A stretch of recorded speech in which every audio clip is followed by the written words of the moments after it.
Hello, welcome to this real-time for ePO video. In this short video we're going to look at a couple of use cases where we can find a problem. In this case we're going to find out that VirusScan has its on-access scanner disabled, and we'll show how we can take action to fix that, and then we'll do the same for access protection.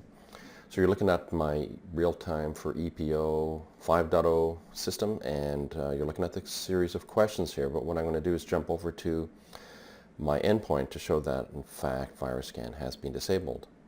So here we are in my target test system here, which is managed by that ePO 5.0 server. You can see that on-access scanner is disabled.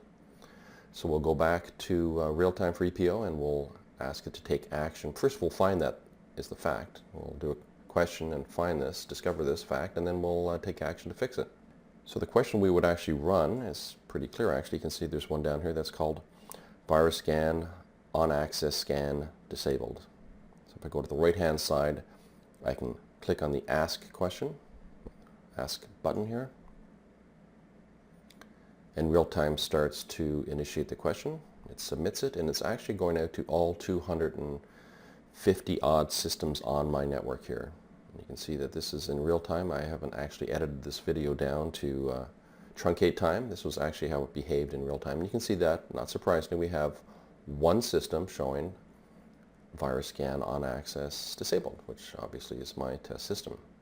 So what we would like to do now is remedy that problem. I'm going to click on the disabled button here and say take action, and the options here, another menu opens up, and you can see there's different things I can do to actually try and remedy problems on my endpoints, and one of them is to enable VirusScan on-access scanner, which will remedy exactly the problem that we have in front of us. So I'll click on OK. You can see down on the bottom right it's submitting the action and it's launching the action. So it's now going through the machinations of actually sending out this action to all 250 systems on my network. And just to show you that there are 250 odd systems, I'll just click on the system tree. And I'm in my own little world here of manageable systems that I have. These are systems that I can tweak and play with. But when you look at the higher level organization, and I show everybody, this group and all subgroups, you can see in fact that there are lots of systems here, and down at the bottom you can see that there's about 291. So I'm close to 300 systems that I'm actually sending out these questions and getting responses to. And you can see that the response time was pretty remarkable. And the interesting thing about this technology is you'll see the same response time even if there's thousands of systems on your network. So let's go back to our endpoint and see that it's fixed. Here we are back in the endpoint, and you could just see it flip from disabled to enabled, and that is no video editing magic. That was actually the system getting re-enabled in real time. Okay, so another quick example I want to do is the same thing for access protection.